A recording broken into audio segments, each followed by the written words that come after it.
Hey Julie, this is a tutorial video for the Constant Contact email, and just going to jump right in. Um, Really, there are just two big steps. One is to obviously to prep the property information. The things that you'll need to pre-gather would be the links, which would be the featured property link from the website. So, assuming that you're going to feature property that's already listed on your website, we want to be able to link those customers back to your website.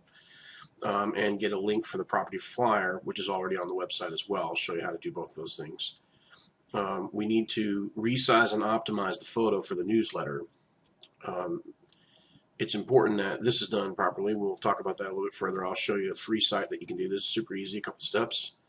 And what I like to do, you don't have to, but it's helpful, is I kind of pre-organize all of the content that I'm going to use onto a text document, and it just makes it easier to kind of highlight and copy and paste into the newsletter when it comes time to actually editing the newsletter. Of course, when we have all that information together, then we would go through all these steps of assembling the newsletter, which is everything from opening up the software to starting with just a little systematic order of things that or a checklist to make sure that you have edited all of the elements that are required, and then of course let's test it and schedule a launch or launch immediately, however you decide to do that. Okay, so first and foremost, I'm going to jump out to your site. We're going to just use this site right here as an example, this 355, 377 site. First thing we want to gather is we want to get this link right up here at the top. You can just click and highlight and Control C and copy that, and then on a separate text document of any kind, Control V is the paste, and you can gather a link right there. That's one link that we're going to need. The other one is down here, which is the flyer. There's no need to really go through all this trouble of uploading another link to the newsletter when we can just grab the link right here. Now, there's nowhere to copy and paste, but if you right-click any link, it'll pop up this little window right here, and then there will be a choice right here that says copy link address. So just click that, and now it is copied onto your clipboard. And again, I would come over here to my text document, and I just paste that link in there. And now that link is good as well. So I have the two links that I need. One of the bigger challenges is the photo, because these are really high-end photos and they're super clear. So when you open it up, you obviously want to be able to see the best quality picture. On a newsletter email, of course, that's going to be a bad situation, because we don't want photos. Photos are very large in size, especially for clarity and size like this, and they won't fit, number one, and number two, they bog down the email. And anytime people are getting newsletter email, we're already challenged by the fact that most people perceive some of this stuff as spam. So we want to make it as convenient and quick as possible. So if you open up the picture right here, again, you can right-click this image and you can choose Save Image As, and then you can create a folder or a destination. I've already saved this image, so just for the time's sake, I'm going to go ahead and leave it there. But you would just come down here and hit Save. You can rename it to anything that you want to. And that's how we're going to save the image that we're going to edit. Now we're going to go out to another website. This is a free little website. It's called webresizer.com. You can click right here, totally free. And what we want to do is we're going to upload the image that we want to resize. And right here, I'm going to grab the image that we just took off of the website. And then I have to upload it here. So this is just to choose it. And then I'm going to click this button to actually upload the image. And we'll see that the image is going to place itself right here. Now this is a long horizontal image, and with your company, you guys have a lot of various sizes. And on the newsletter itself, we're going to have to restrict the width of an image to be 200 pixels. I'm going to show you something here. If I go out to the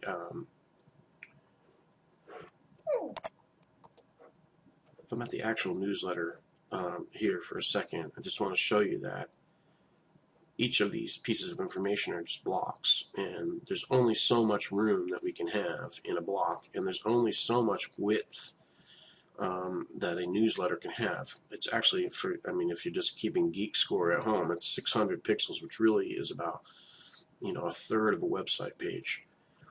So these images are, they're not as large as you want them to be. The idea is that the image and the information is enticing enough that we want to use the newsletter to get somebody to actually link back to the website to see more details and the image itself, should they want to do that, or just contact you directly. So with that in mind, if you look down here, there's a series of changes that we can put onto our image.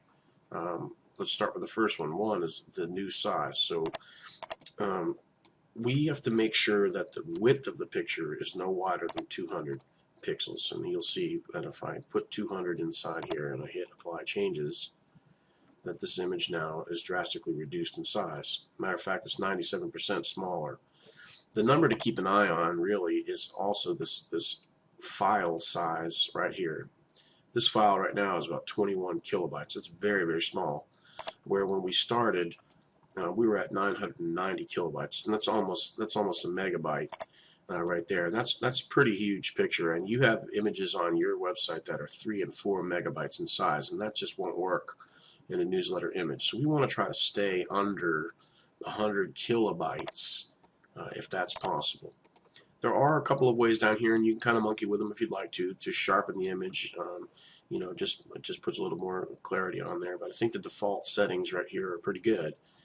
When you're happy with that image, what you can do now is click this link right here to download that new image, and then we would name it right here. And I've already named this one, and we would click save, and we'll just save it in our little folder and get on to the next step. And before I jump too far ahead, let me just review really quickly. I'm going to use this button to choose the file from my computer. I'm going to use this button to upload the image so that I can see it in this display area right here. I'm going to set my new size, making sure that the width button is clicked here and that the value of 200 is placed there. And I'm going to apply those changes. I'm going to leave these default settings right here, and then when I'm done, I'm going to go ahead. I'm going to monitor my file size, make sure that I'm under 100 kilobytes, and I'm going to download the image. And I'm going to save it on my computer to use for some of the future steps. Okay? Easy. That gives us all of the elements that we're going to need to create the newsletter. So I've collected the price for the property. I've collected the information that is the name of the property and what is going to become the property link. I've collected the property description information. I have a link to the flyer itself. I have a link to the property page itself. And I would have pre-written my greeting and pre-written my salutation right there, even though that's misspelled. Okay, and that ends the preparation portion of this training tutorial.